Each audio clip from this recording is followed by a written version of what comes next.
We are going to get started in just a moment, and I want to ask for two things. I'll sound a little pedantic. The first thing is, if you want to come closer, that'd be lovely. No judgment if you move or don't move in this moment, but the second thing I want to ask that's more important than your physical proximity is maybe your emotional proximity. We want questions. We would love to have this be a conversation and dialogue as much as it can be, as much as it needs to be. And so whether you are physically close or not, I hope that intellectually, emotionally, that you are open to being in conversation with us. So I appreciate that. We were just chatting about how we are traditional Methodists because we don't sit in the front row.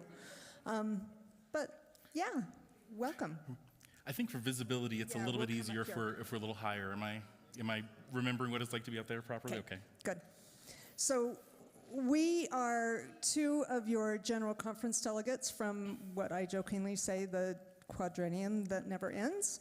I'm Susan McIntosh. I was a lay reserve delegate for General Conference and am now one of your co-conference lay leaders, which is really fun, out of Highlands Ranch United Methodist Church. My name is Reverend Jasper Peters, and I normally say that I serve the people of Denver. In this regard, it's been my great joy and pleasure to serve the people of the Mountain Sky Conference as one of your elected clergy delegates. To your point, we were elected in summer of 2019, thinking we would do our work about a year later, and it took longer than that. And so we're grateful to be on this side of it and grateful to be here with you this morning, the afternoon. So we have a whole bunch of slides presented mainly to help me remember what we need to talk about. But this is kind of a presentation in a little bit of its infancy. That's why Jasper asked you for questions. When you have questions, please let us know what they are, because that's going to help us shape this for the next time that we give a presentation like this. We know what we would ask if we were sitting in your situation, but we've been living with this information for quite a while. So there may be pieces that we're just completely ignoring because it's like, oh yeah, well, of course, but we want to make sure that you guys have that opportunity as well. So not only are we going to talk about the ratification process, that's actually going to be at the end. We'll talk about there's four amendments that we'll be reviewing and that will be in front of us at annual conference. So we'll take a look at each of those. We'll spend a little bit more time on regionalization, which is one of the bigger amendments, but there are three others that are also important and need to be looked at with just as much consideration. To a certain degree, when we were getting ready for this, to Susan's point, we've been immersed in this for years and years at this point, and so it's really easy to make assumptions or assume that everyone has the same level of understanding. But at the same time, to a certain degree, the conversation about ratifying constitutional amendments is not all that complicated. There's some nuance, yes, but it's not the most complex thing. There's a way in which some of this could be an email. So let me offer you the part that couldn't be an email first. Let me say, part of the reason why I think this is important, during our time at General Conference, I more recently have been elected to be the co-chair of the Western Jurisdiction Committee on Episcopacy, and my co-chair, Emily Allen, at one point during General Conference said words that were just hard to imagine before, and she said, "I can't wait to go home and talk to people about paying apportionments." And that sounded weird a little bit. That's not necessarily the first thing I like to talk to people about, but her point was that there is a new moment in our church that's available to us, and we can embrace it, we can approach it, we can live into it differently. And if in the past we've had to apologize for our church or apologize for pieces that felt broken or discordant, right now, there is so much more to celebrate in our church than there is to criticize, tear down, or be frustrated with. That's one thing. Our church is a new church, and that's worthy of celebrating and embracing. But more than that, if you had asked me, I maybe could have made a statement like this in May. I might have said, it is crucial for us to maintain our United Methodist American relationships with Christians, with Methodists, with people beyond our country. It's important, it's vital that if we want to have a vital church doing important ministry in the world, that we have to maintain the connections, even though we might be different than people doing ministry in different regions, that they might have different priorities or needs, that we recognize God has called us to do work together. I could have said that last May, that these global relationships are important. I feel it differently in this moment than I did then. It is more important to me, I believe, and more important for us as a church to do the work of staying connected, because it's not easy. And if we take for granted our connection to people, to communities, to the world, these things can go away faster and more dramatically than we might expect. And so, to a certain degree, ratifying these amendments that got 78% support, several of them at General Conference, it doesn't feel like the hardest thing in the world. It seems like most people will probably be willing to say yes. And also, if we don't show up, if we don't vote, if we don't have enough delegates showing up to vote, if we don't understand why it's so important to vote, then we might lose not only the vote, but something actually much, much more important, which is the connection to people who care like we care, whose heart is our heart, our ability to do vibrant mission around the world. And so I think what I want to say to you is, yes, bottom line, I need you to come to annual conference. I need you to find a way to be there. Bring your friend. Bring an equalization delegate. Yes, that's in some ways, yes, we need you there. We need you to vote. But I hope that your head and your heart are there as well, and that you understand the importance that vital ministry requires us to be connected with people outside of our immediate communities, outside of our direct experience. We are better when we do this together, and this is a must-win scenario in order to continue to do vibrant ministry together. And we have a question already. Yeah.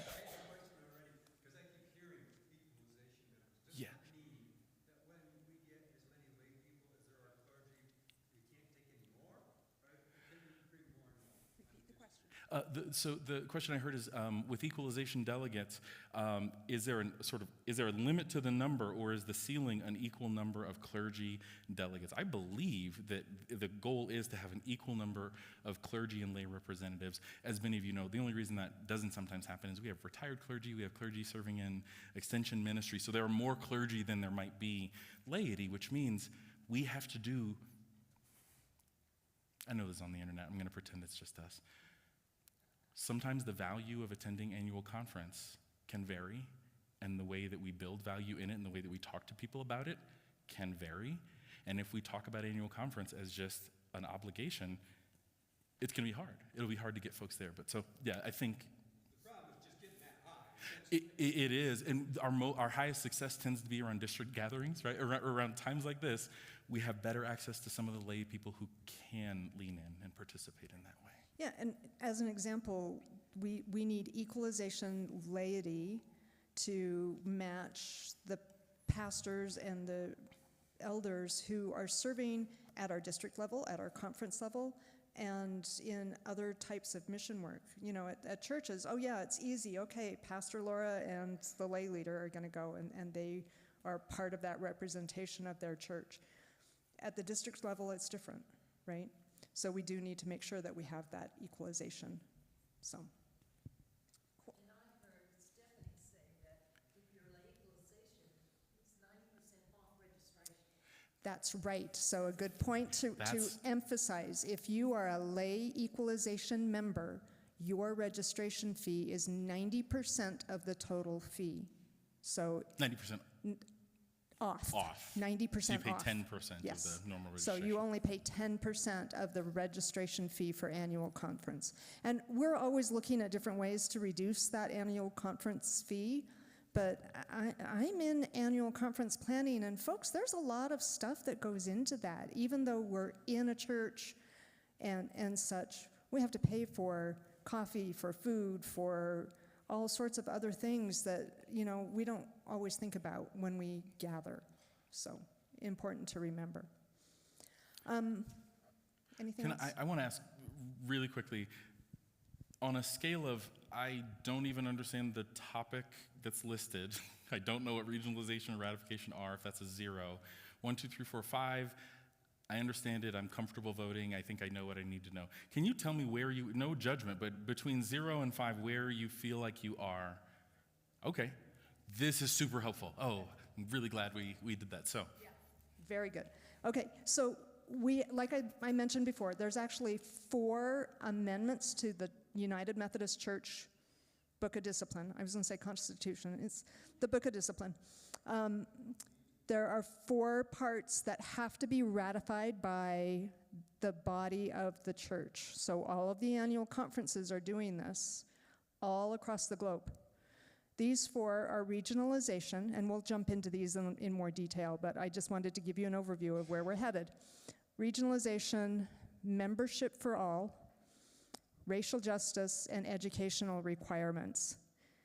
We're going to focus a lot of time on regionalization because that's the largest change. Some of these are only 1 or 2 words, but because they affect a certain part of the Book of Discipline, they have to be approved by all of the annual conferences by a 2/3 majority vote. 2/3? Yeah. So we'll go through that.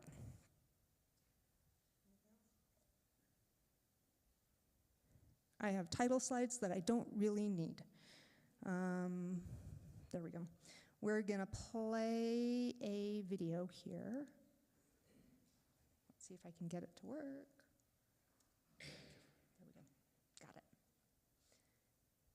Okay, so this is a video about regionalization from some of the bishops and general conference leadership. So here, go for it. The goal of regionalization is to be able to honor who we are as a worldwide denomination and to be able to honor the contextual, missional realities of each of those regions.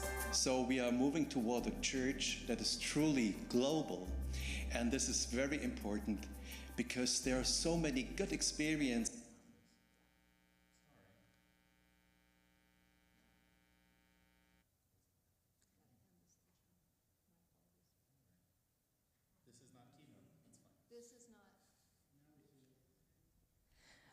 Jasper uses McIntosh, I use PC. This is what happens, right?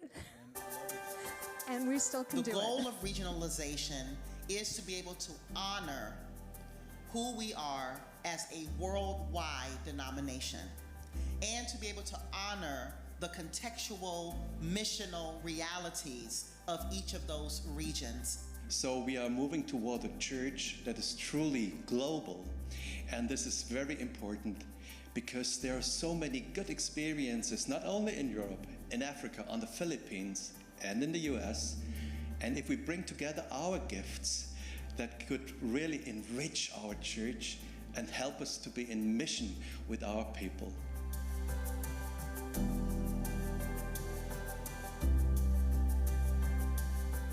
Regionalization is going to change the way we think about the church. We used to be a US church with satellites in different parts of the world. Now we'll become a truly global church where we relate to each other on a more equal level and where our focus will be on what we're doing together in mission, in serving the poor, in education, social justice. I believe we are moving into a new and bright future for the United Methodist Church. We don't want anybody to be at the center except for our Lord Jesus Christ, and all of us will exist with total equity, sharing the gifts and the resources that we may offer to each other, so that the spirituality called United Methodist will grow and flourish in different contexts and in different parts of the world.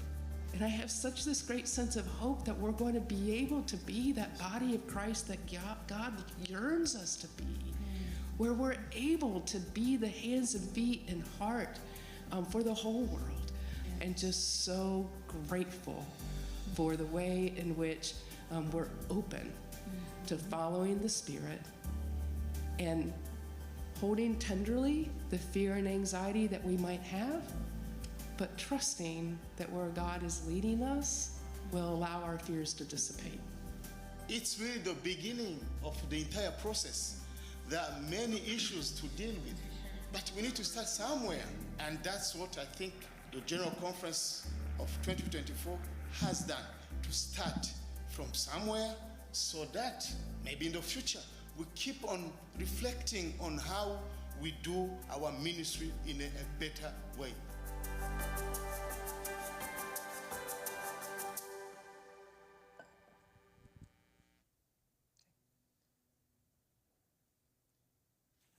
I will lift up a couple of times the website that showed at the very end, resourceumc.org/regionalization. I almost never say, everything you want to know is actually there. It is functionally there. There's a bunch of links, a bunch of different articles if you're wanting to know more information. But for the folks who were like a 0, 1, or maybe a 2, a couple things are true that I think you either know or can discern. The Book of Discipline is the thing in some ways that holds us all together as United Methodists. And you may or may not know, it has always been the case that some areas of our church, some regions, some parts of our church have been able to adapt it for their needs. The Methodist movement in America grew greatly as the country was growing, as we grew both on this continent and also as our country acquired territory or acquired colonies. When our country sent missionaries all over the world, and especially into the Philippines, to the continent of Africa, we grew as a church in ways that are really good. And we also recognized early on that not everything that is true of the Book of Discipline needs to be true for all of our members worldwide.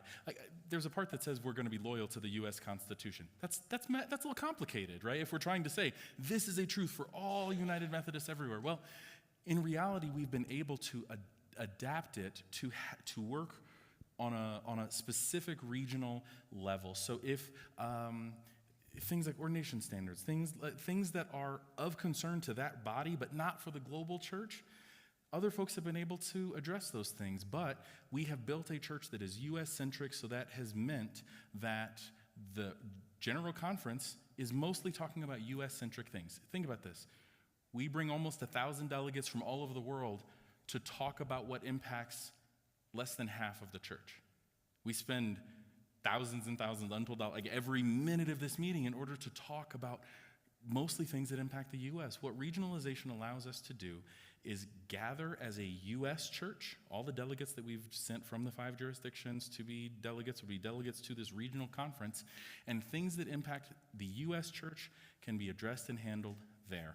Things that impact the global church will still go every 4 years to General Conference, but it allows us to both adapt the mission and ministry of the church in the U.S. in the way that we need to without making changes on behalf of our siblings in Europe, in the Philippines, in Africa, and other places in the world. So an example of things that that's U.S. focused is like the retirement plan that the pastors recently ratified. Well, all of the General Conference delegates had to vote on that. All of them had to sit and listen to the debates. But it really only pertained to our U.S. clergy, right? So we want to make sure that, and one of the ways I kind of twist this, frankly, we want to make sure that the U.S. has the same benefits as those who are in what we call now central conferences. The central conferences are able to make some adjustments and modifications to certain parts of the Book of Discipline because they are a central conference. With regionalization, with the U.S. becoming a region, which is the equivalent name of a central conference post-ratification, we will have that capability as well. Wouldn't that be nice? There are some pieces that we'll always share across the whole church. Our Constitution will be shared. By the way, that's why it's so hard to change the Constitution, because it's something that we all share. We all get to vote on how these changes might happen. So our Constitution, we continue to share. Our doctrinal standards and our theological task, paragraph 104 in the Book of Discipline, right? These things we will continue to share. The ministry of all Christians we will share. I won't say most importantly, but of specific interest and emphasis, our social principles, our newly revised social principles, we will continue to all share across the church. Social principles. You have a shirt? Of course I have a shirt. I'm on the board of Church and Society. Of course I have a shirt. Do your friends get shirts? Okay, it's fine. We'll talk later. You jumped ahead a little bit, so I'm gonna skip to it. I apologize. That's okay. No, totally understand. So talking about regional conferences, these are the 8 regional conferences post-ratification that will happen. There are 7 central conferences right now. The only one that's not a central conference is the United States. Right? So that piece, that organization won't change. And Jasper started jumping in on what regional conferences can do. This was the list. I think we got most of them. We get, changing the hymns so that countries that don't speak English don't have hymnals that are all English focused, right? Making sure that the marriage rights are in accordance with the cultures and structure that's within the country, within the context. What else is important? If there's a church law that is within question, that will not necessarily have to go to the judicial council. There will be a U.S. regional judicial council, right? So things, again, that only impact us. We don't get to be the center of attention and in that way make ourselves feel special, perhaps, but we also don't get less flexibility than the other parts of our church at the same time. Yeah. Anything else on any questions at this point on what the regional conferences can do? We'll have a page on what they can't in just a moment. Okay. I want to, in case this is saying the quiet part out loud, let's talk about marriage requirements and requirements for ordination. These are things that are not the same in the United States and in other parts of our church necessarily. We've decided that we want to be okay with that the differences don't mean that we can't be together, siblings in Christ, partnered in mission and ministry. The benefit here is if we need, as the U.S., to have a conversation about what ministry looks like in the U.S., we can have it, and our actions, our choices are not going to alienate, put in danger, make less room for other siblings in other parts of the church, right? So we can handle our business that's particular to us, bless them to handle their business that's particular to them, and celebrate the parts that we share. That's what this allows us to do, including around marriage and ordination. Right. One of the gentlemen in the video talks about how it helps us to be God and Christ centered instead of centered on a region, and that's really what this is doing, which I find helpful, right? I was going to ask you about this, Jasper, before, but I'm going to put you on the spot. Okay. In General Conference this year, there were some of the an annual conference that left. Yes.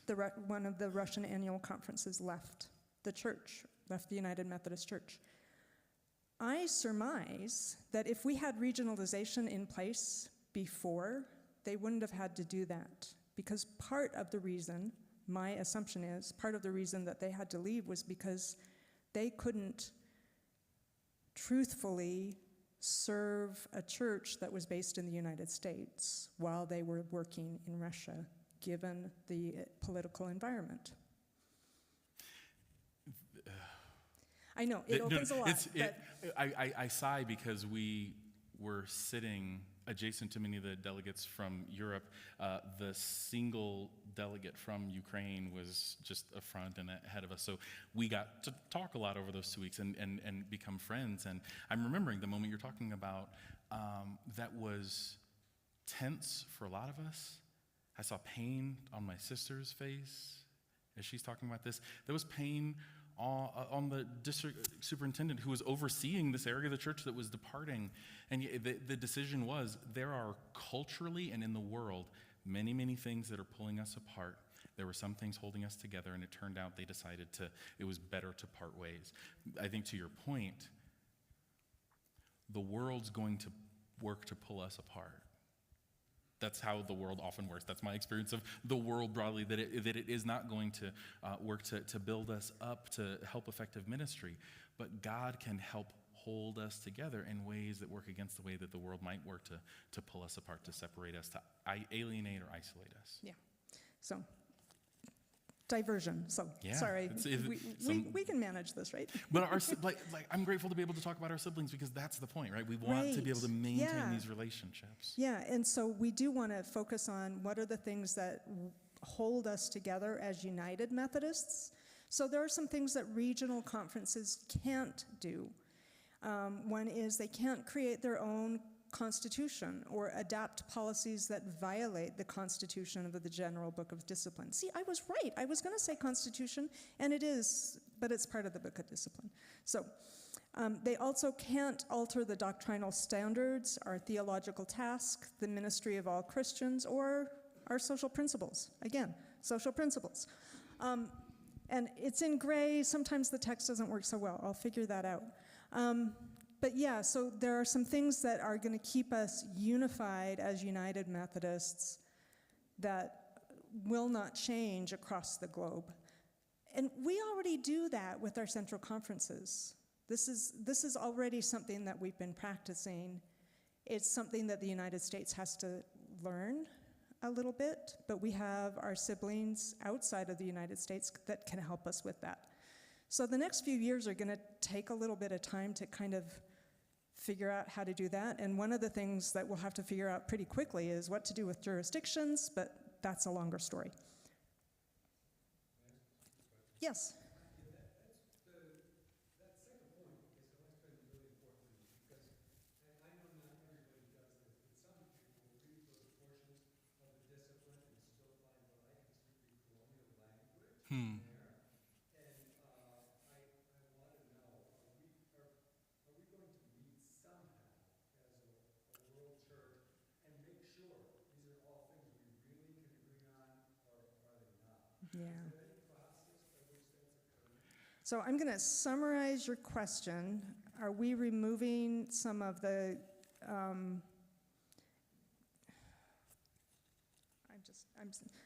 the colonial language from the Book of Discipline? Is that a reasonable summary? It is. Yeah.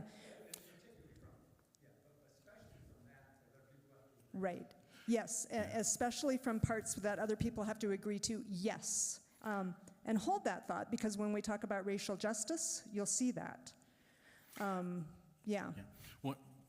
One point I'd want to make right now is, yes, there's some of that work that's happening, but I would argue there is so little room currently to have any of those conversations right now because of the way that we're structured, and I think that in the future, that would free up General Conference to be about those things.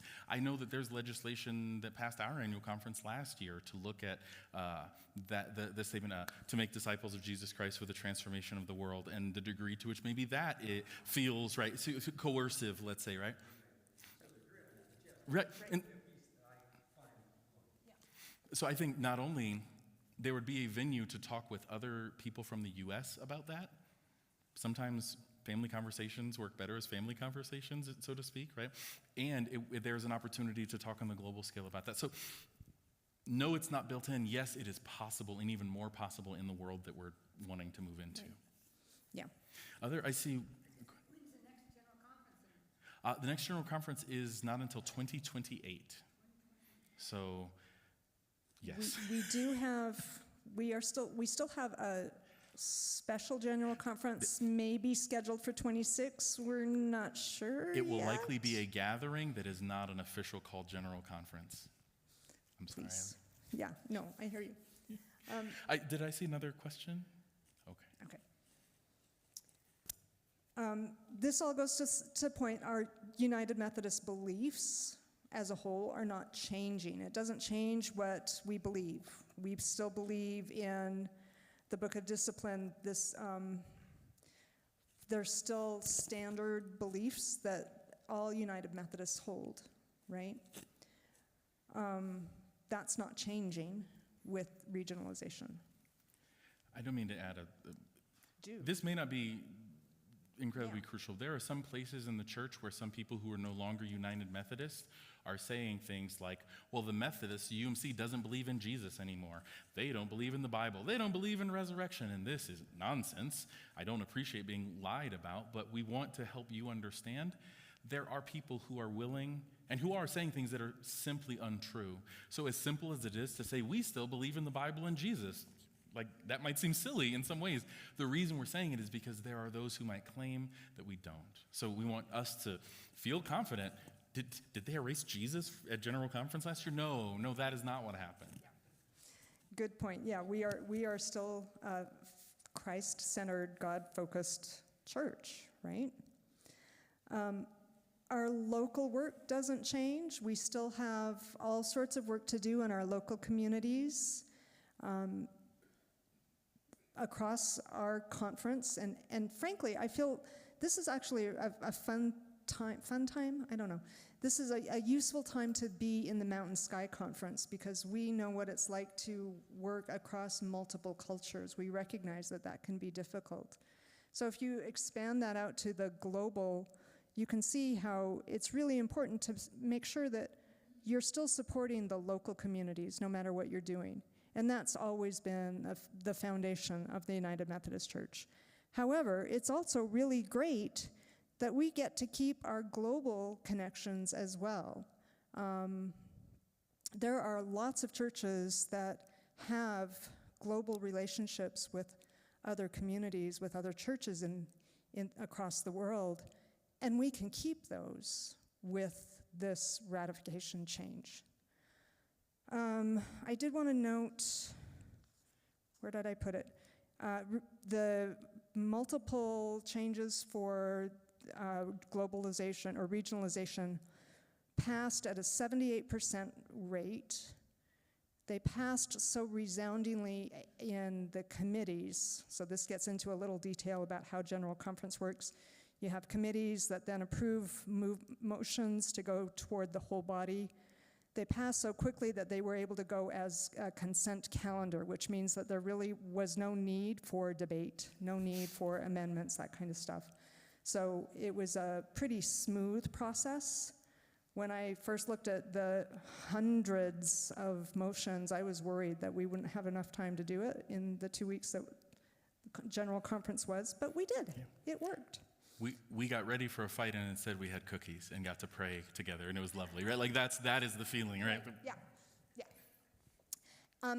Any questions on the regionalization? If you're still feeling like a 0 or a 1, time for explicit questions. Yeah. For sure. Because we're going to move on to the that. next amendments. So please, yeah. Maybe this says more about me than anything, but around the time of the General Conference and the commentary I was hearing from mainstream UMC and different, a lot of this has to do with something you haven't mentioned too much, which is the language that was removed, that this is a necessary linchpin in securing that change that was made so that if we kept the same system we've had before, it would be a lot easier to go shift with the winds perhaps and go back to language that a lot of us in the Western jurisdiction, for instance, don't want to have anymore. Right. It seems like, I realize it's broader than that, regionalization is Sure. broader than that, but I think it would, as far as congregations and people that aren't coming to group meetings like this, Yes. to understand the importance of this, to talk about how that plays a role in that particular thing. Thank you. That's a really great invitation to speak more directly. I'm going to sort of summarize what I've heard from you is, hey, there's a part of this that we're not talking about, at least not right now, which is the inclusion piece, the piece that we talked about the most before General Conference, wanting to change and remove the harmful language from the discipline that excluded LGBTQ from people from the life of our church. So before General Conference, what we were saying is we want to help make the church be more inclusive, and also one thing won't do that. In other words, if we just remove the language, that's not enough. We need structural changes in order to keep these changes and keep moving in this direction. Another way of maybe saying it, remind me the motion to remove the language. It passed by like 91, 2, 3? Yeah, somewhere in the upper 90%.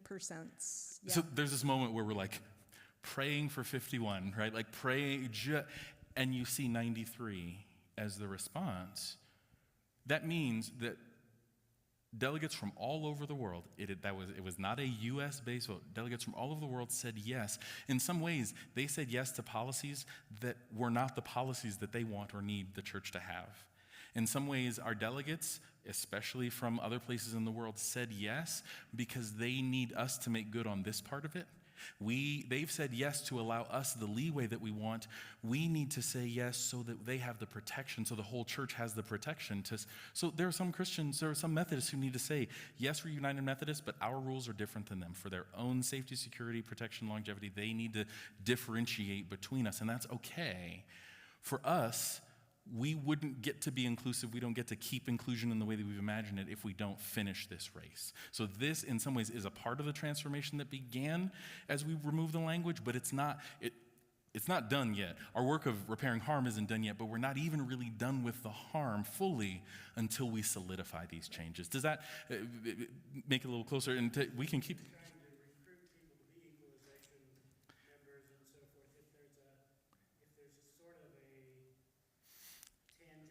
Yeah. That they can use as a hook to understand this rather than a broader understanding.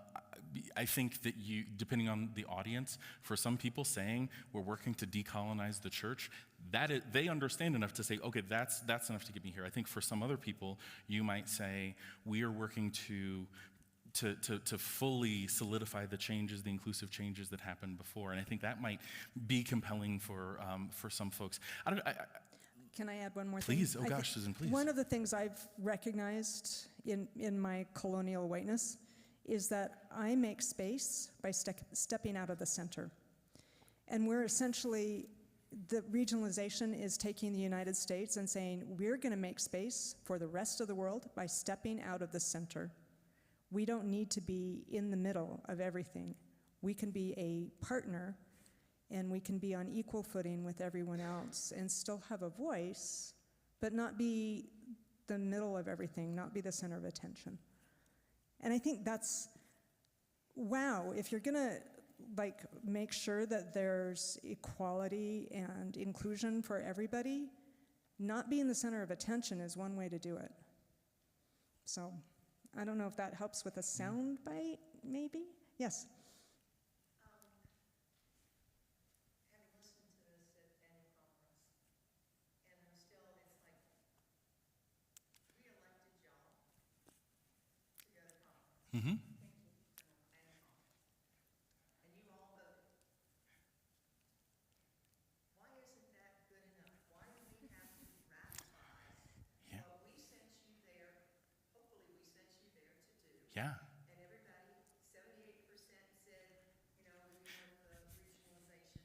70% said we want the words, or 91 want the words taken out. Why isn't that just done? Because, or is there something in the Constitution, Blue Book, whatever it is, that says you gotta go back? Right. Yes, but so why isn't so General Conference voted this way? How come it's not done? How many of y'all remember your U.S. government training or education from middle school?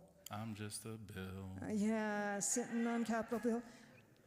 A constitutional amendment requires a vote in the Senate and the House, signature by the president, and then it has to go back and be ratified by all of the states. This is essentially that same process, but for the United Methodist Church. We have to ratify it. If something is so important to the fabric of the church, we don't want radical general conference delegates to just be able to sort of carte blanche make a change.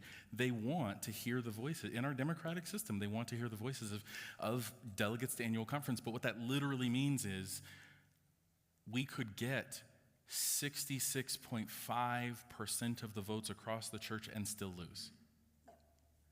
That's what, right? We actually need the full 66.67% in order to fully qualify. And as we've looked at the numbers, in some ways, I have not heard people object to this. I've not heard people say, I think it's a bad idea. I'm sure there are some out there. But for the most part, I think people are fine with this idea.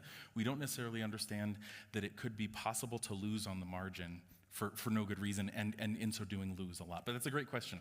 Because our church looks a lot like the U.S. government structurally, some things, big changes, need to be taken to the whole body. Mm-hmm. Other questions? And kind of along those lines, the next piece we're going to talk about is this change to Article 4, which is protecting membership for all. Now, this actually was an amendment back in 2016, and it didn't pass ratification. It only received 61% of the vote globally. We're a very different church now than we were in 2016. So this is going to the body again. In General Conference, it passed at a 90% rate. So 90% of the General Conference delegates voted in favor of this. This is protecting membership for all. Is that right? Yeah. It's really only 2 words that are changed in this passage: gender and ability. I have them a little bold up there. This basically means that a pastor cannot tell a new or a potential member that they can't be a member just because they're a woman or a man or some other gender, just because of some ability that or disability that they have. And this is why because of the story of this amendment, this is one of the reasons why we're trying to pay attention and draw attention to the ratification process, so that we don't have something like this that didn't pass with only 61% in 2016. What else do we need to say on this? So I say, said another way, a pastor can't deny a person membership in the church because they have a disability, are male or female, married or single, young or old. This is one of those things that can feel so small and unimportant unless or except you are one of the people who are impacted. Mm-hmm. For people in dominant culture or majority spaces might say, well, everyone's already welcome, or our church welcomes everyone. Sometimes this language matters, and even if it might feel like a small deal for you, please know it's not a small deal for so many people in our country, outside of our country, and honestly, every tool that we can have to help make our church explicitly more welcoming is a welcomed and helpful tool, I would argue. But question, I see. Yeah, so I noticed on that, if you go back a slide, that sexual orientation is missing. Can you speak about the exclusion of that? Maybe support that maybe I still need to have that. Can you speak to that? Yeah, honestly, the first thing I'm trying to think about is like trying to remember who were the folks who brought this to the context. So I would say I don't think that this is written to exclude, like sexual orientation or gender identity. I think it's specifically aiming at these two because they thought that they could find a way forward for them. I think it's the same language as it was, to your point, in 2016 and didn't. So I think to a certain, like pragmatically, I think is the answer. Big picture, I would say, 4 years ago when we started looking at all this, as we were saying, here are the changes we want to make. Sexual orientation, gender identity, here are the things that are going to touch that. This was aimed at something different, but not against or conflicting against the other inclusive pieces. And this is a repeat of an amendment that came in 2016. Again, the church was really different back in 2016. We've had a lot of growth or change. I don't know. Yeah. We've changed a lot. I'll just say that. Is it possible that we have another amendment down the line to add sexual orientation and gender? Yeah, probably. But maybe that's something, again, as we do more work with regionalization, that might be something that will look different. I don't know. It would be hard for some parts of the church to affirm that. There would be delegates who could be in danger physically or have their livelihood threatened for affirming that. Yeah, it's stuff in the Constitution has to be good and acceptable for the whole church, and that's complicated. Anything else on inclusion? This two little words, right? Yeah, and it feels weird. We have to do a constitutional amendment for that? Yes, we do. Okay, we're going to move on to the third piece, which is racial justice. This one, there's not just a word or two, and I tried to put up kind of the edited version, and it just didn't work because there was too much change. The overview is that the church is explicitly recognizing the church's role in combating racism, racial inequity, colonialism, white privilege, and white supremacy, both within the denomination and in a broader scale. I have to say, so one of the things that this, for me, a point came home to this last week when I was at Kathy Kelsey's installation. Kathy Kelsey is one of the deans, or the dean at Iliff School of Theology. She was challenged by her Native American colleagues to remove racial and colonial ties. It was powerful, and it was like, oh, wow, yeah, I need to remember that. I need to remember that there's a lot of history that I don't even think about because of my privilege, and we need to recognize that that's got to go away. We've got to make reparations in some way, shape, or form, and we've got to start it now. And we can't just say, oh yeah, everything's fine, because it's not. And I'm going to stop talking. I think on this next, these are the summary pieces, right? Yeah. So these are kind of the points that this racial justice amendment focuses on. Building in anti-racism, an emphasis on unity and healing, moral leadership, and building up a legacy of reform and justice.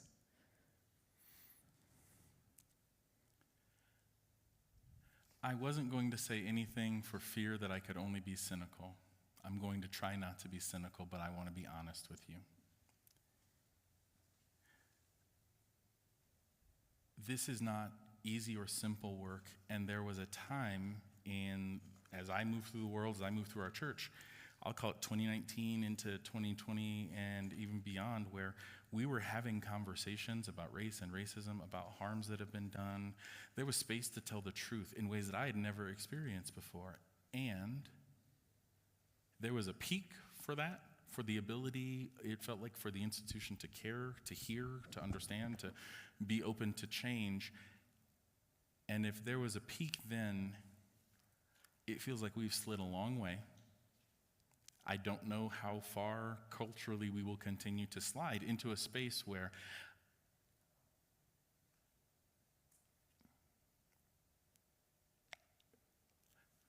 if I may,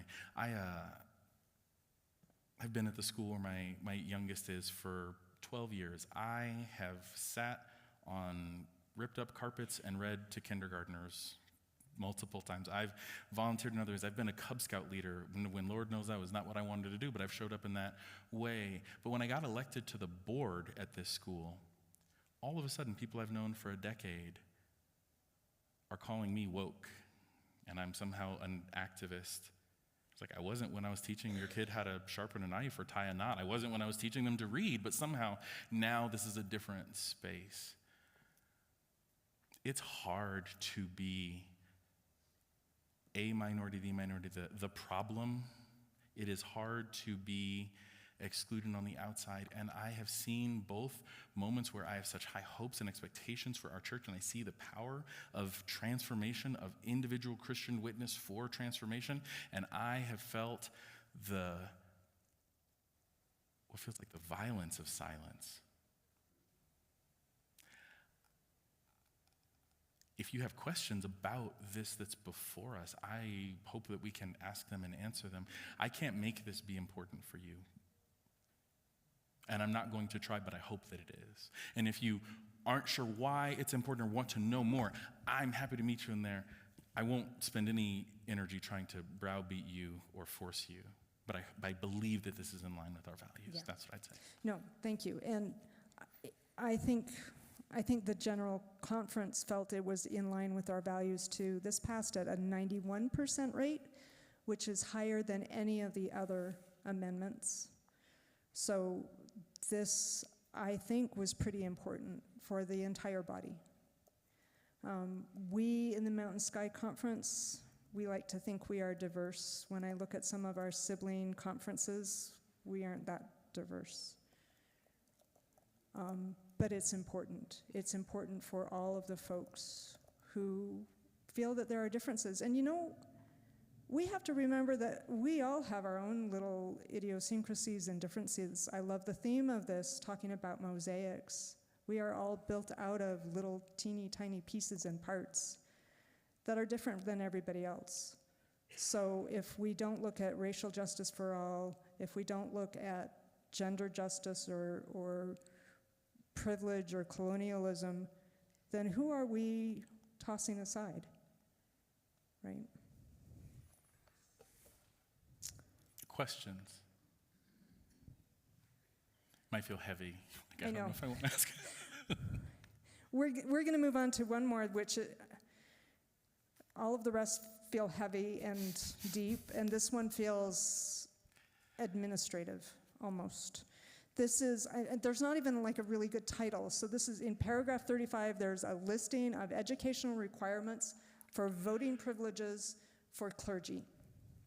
It used to be something like just that you had to complete an MDiv degree or something like that. And the text has changed to what I have in bold here to be more clear, because apparently there were places where people who were clergy and ordained but didn't have the right schooling might not have been considered able to vote. So this was a clarification of that.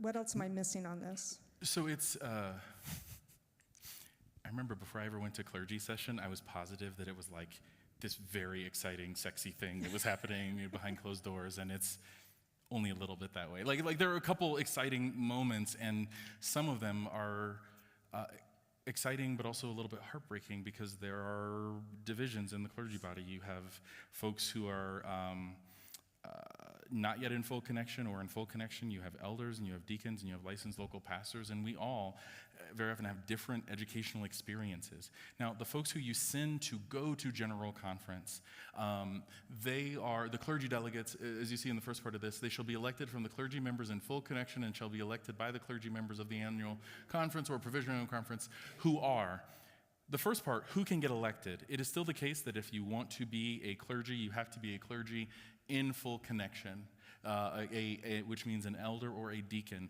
But when it says who can vote, that's where the nuance comes in.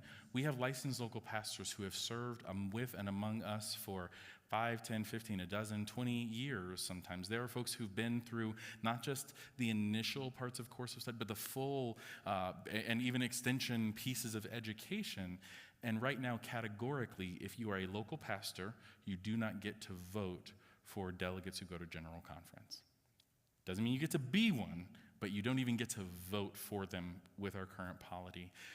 People have big feelings about this one, to be honest. Like, they're very passionate people, reasonably so on lots of sides, but the idea here is opening up the voting body so others who have studied to show themselves approved, as Scripture tells us, right? Others who have participated also have a voice in this space. I was hoping to have, do we have any licensed local pastors with us?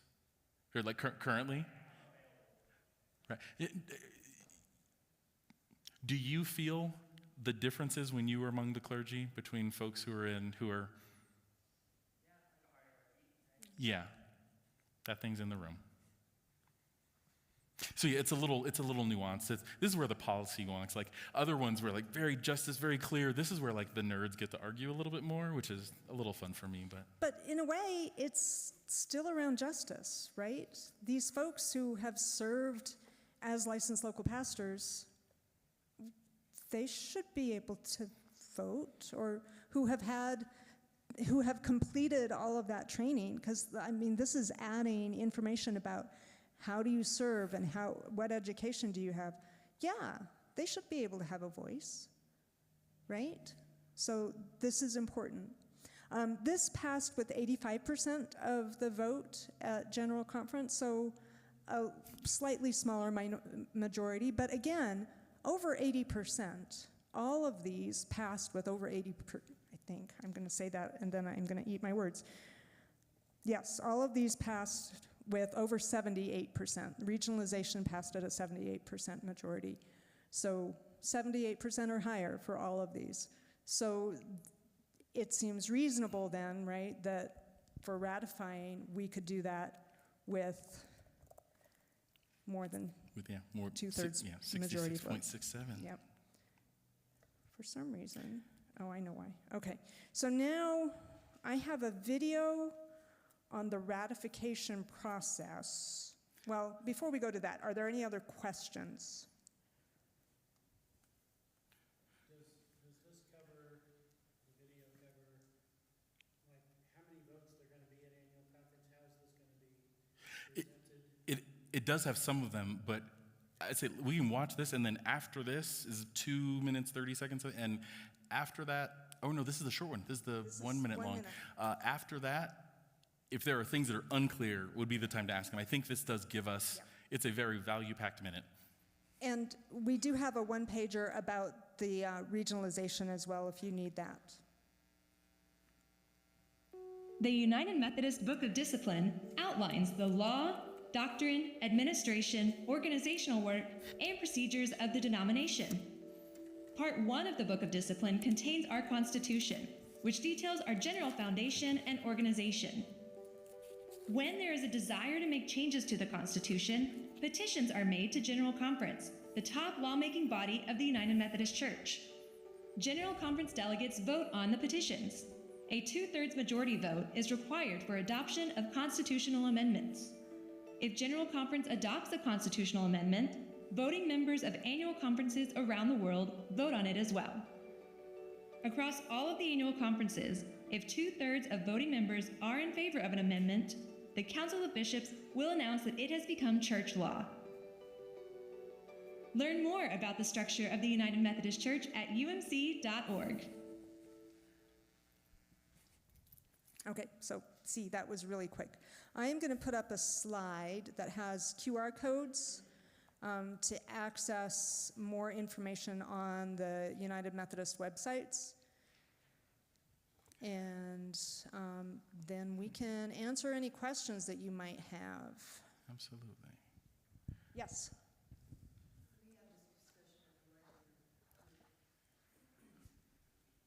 the more voting delegates that we have to come to our conference, the higher the numbers are, the higher the count is, the higher the count our 2/3 is important.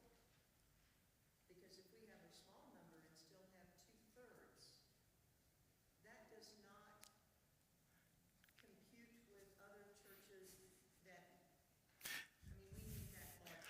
Right, 2/3 of Mountain Sky is not necessarily equal to 2/3 of North Katanga, right? Like they're not, it's how many yes votes? Mountain Sky plus Desert Southwest plus, like right all the way across against how many no votes. Abstentions don't count whatsoever. Yeah. So, and they're counting, so when they say 2/3 of the votes, it's not 2/3 of the annual conferences that voted yes. It's 2/3 of the total votes across all of the annual conferences. Yes, Jasper. They just came out with a good discipline. There are a lot of radical changes in there, just like previously when there's just a few changes. There's enough changes that we need to reread the whole discipline. Do you have to reread the whole discipline? I'll say, I've never been so happy as when I got my 2020/2024 discipline. It feels like a question we'll get in trivia someday. You know, how many pages is the 2020 discipline? It doesn't exist. Okay, no, I don't think that these are radical, groundbreaking changes necessarily.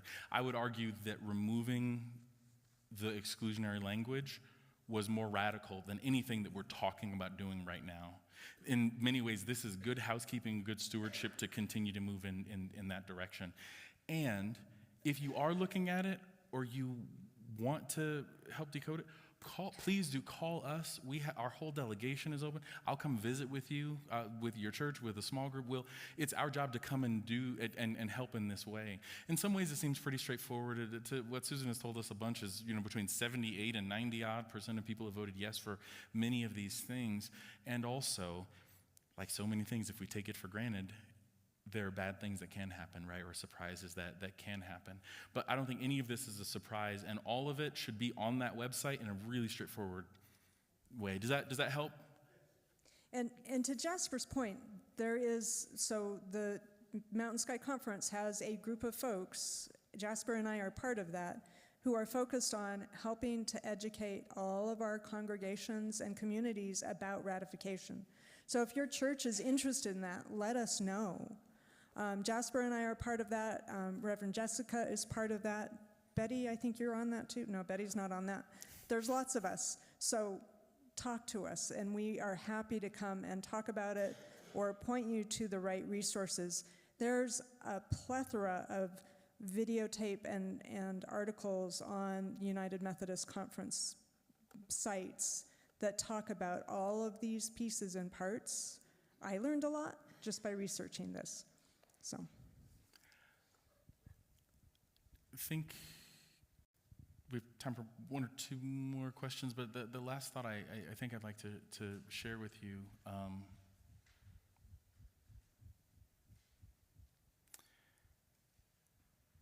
We could treat this as a small thing, as an afterthought. Like I said, some of this could have been an email. Please come to annual conference. Please vote this. Like some of it can be. I know that in our church, there's more than enough going on in people's lives and in the world around us that keeps folks stressed and worried. And this might seem like just a side note or an unimportant side note. I love this church. I love the bigness of it, the uniqueness, the differences in it. And when I talk about the church, my local church feels better. They get better. When I talk about some of the things that other people are going through, we focus less on our own issues. When I talk about some of the accomplishments, the church in Germany that's a climbing gym, I love, there's 1,000 little stories across our connection that aren't just fun little anecdotes. They mean something in your building. These are stories that you can tell because they are your stories. They are your United Methodist stories. They are a part of who we are. And so, right, when one part of the body suffers, we have the ability to pay attention to that. But also when one part of the body is blessed, is elevated, is celebrating, we all get to celebrate. And right now, all of our churches could use more people, money, hope, engagement, talking about the bigness, the wideness, the uniqueness of our church. That's a way of signaling to people, we aren't maybe who you think we are. We aren't who you thought us to be in the past. We are unique. We are diverse. We are committed to blessing all kinds of people in all kinds of places. And I'm positive that if you're looking for a hopeful story to tell, look for United Methodist stories to tell, right? Tell our collective story, and that allows us. And I'm proud to be able to tell these stories. And so I hope that not just, we voted for regionalization so we can continue to be this great big organization. I don't care about that. We get to be a more effective, fuller witness of Christ's mercy and Christ's work in the world today in this world. And I know that I need that, and I think that so many of us need that. And I hope that you can see not just the vote, not just the checking a box, not just the letters on the page, but I hope you can see the people, the Holy Spirit work, the church that is behind it, and the work that we're doing to bless the church. That's my hope for us today. Thank you, Jasper. Thank you. Other questions, comments, thoughts?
Mm-hmm. And so I would just want to express my hope Yes. that 2026 conference, that we deal with the spiritual as well as the I so appreciate that, and I'll be honest. I was glad when I heard that it wouldn't be a full general conference, because that means like a lot of, I don't know. Like I don't know. It's a lot of the posturing official, as opposed to what does Christian conferencing and work for the betterment of the whole look like. I don't know who that team is going to be. I hope that you will write a letter. I'm probably going to receive it, so it doesn't need to be angry. But you can write an impassioned letter, send it to us, and let us go and carry that forward with you. Because I agree with you, we need to let the important things be the important things, and not the other things. Yeah, I'm always happy to agree or disagree. I'm blessed by our conversations, and so I'm always happy. We're happy to be in conversation about these things. Yeah. As we go. And one thing too that I think might touch on this is the United Methodist Church, with this change to regionalization, recognizes that this is not the end of the changes. This is the beginning, and we have to learn what it looks like and make adjustments along the way. I used to work in Agile software, and that's exactly what we do as Agile software developments. We inspect and adapt. We try something. If it fails, we adjust. We learn what works. We keep moving. And the church needs to learn how to do that too. if I may respond, I totally agree with you, we must. But I also have experienced 50 years of trying to change some pretty minor things that honestly should never have gotten in there in the first place. Yeah. And the better we can have that faith piece going into regionalization, not only is it more likely to be ratified worldwide, but some of those things might just really be hard to fix. No, May it be so. I hear you. 50 years of trying to change little things, yes. My husband was a youth delegate to the General Conference in 1984. That was the year some of that harmful language was introduced. And I know from history that every 4 years after that, there's been rancor and anxiety and division in trying to remove it, right? So It's also the year I was born, for perspective. Been a while, been a minute. make me feel old. I see Loretta.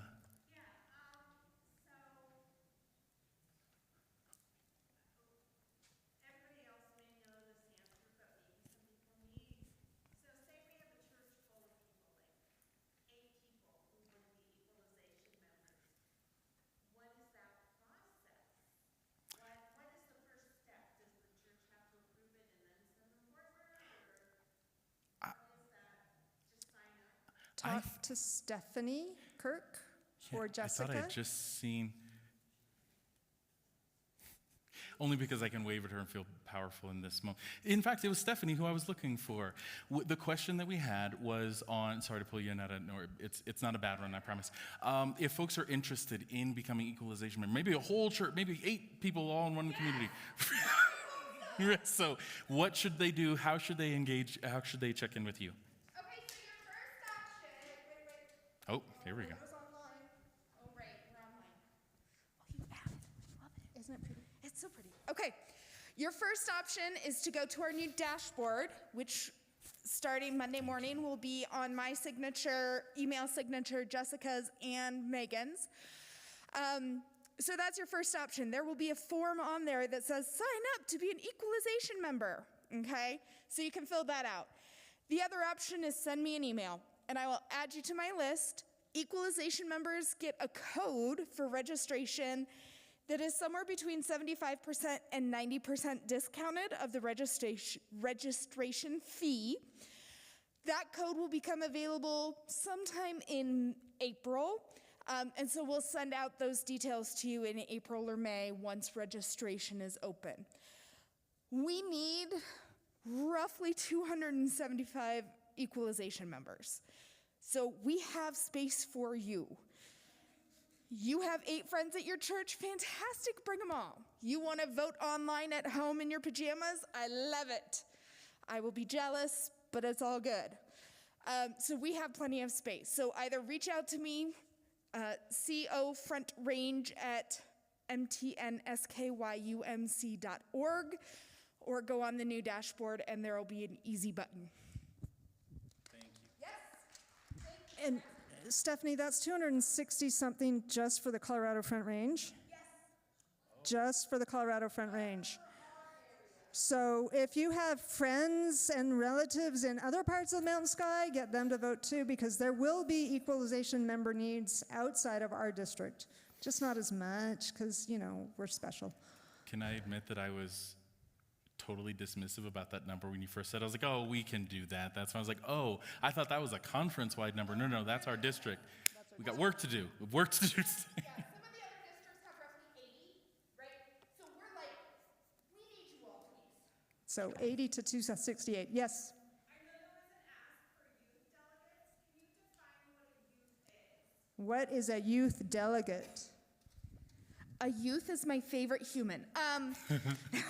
Except my own, no. So youth are anybody up to age 18, so typically 12 to 18. Our young adults are 18, 19 to 30, okay? And anybody over the age of 31 is an adult. And if you're an older adult, fantastic, I'm glad you're with us. I don't need that designation. You're over 31, that's all I need. We do have lots of space for youth and young adults as well. So if you know a younger person, feel free to invite them.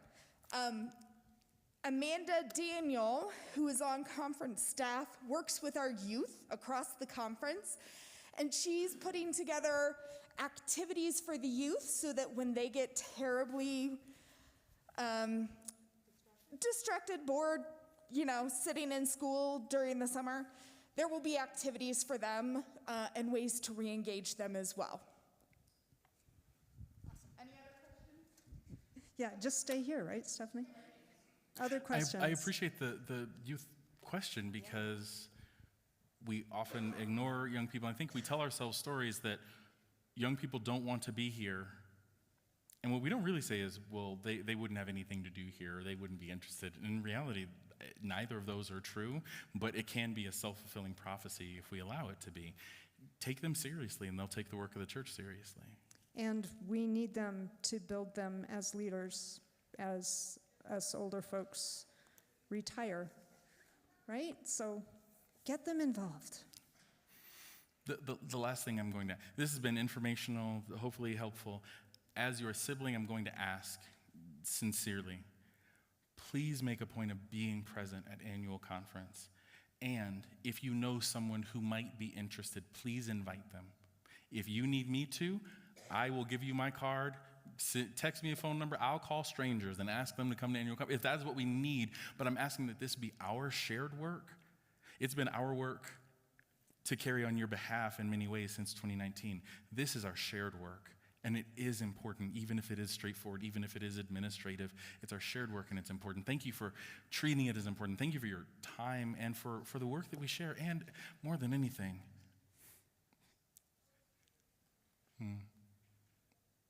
there are people who dreamed about a church like this who did not get to see this day. And if for no one else, for the sake of the faithfulness of the people who come before, I hope we do not take for granted this particular moment that's before us. Other questions, anything else we want to share? Can I say just quick words of blessing before us? God, thank you for calling us to be your children, and thank you for the honor of the work that you have put before us. Help us to see in the words, in the work, in the monotony. Help us to see your Spirit working, your beloved children celebrating. Help us to see your church thriving in all that we do. In Christ's name, amen. Thank you. Thank you, folks.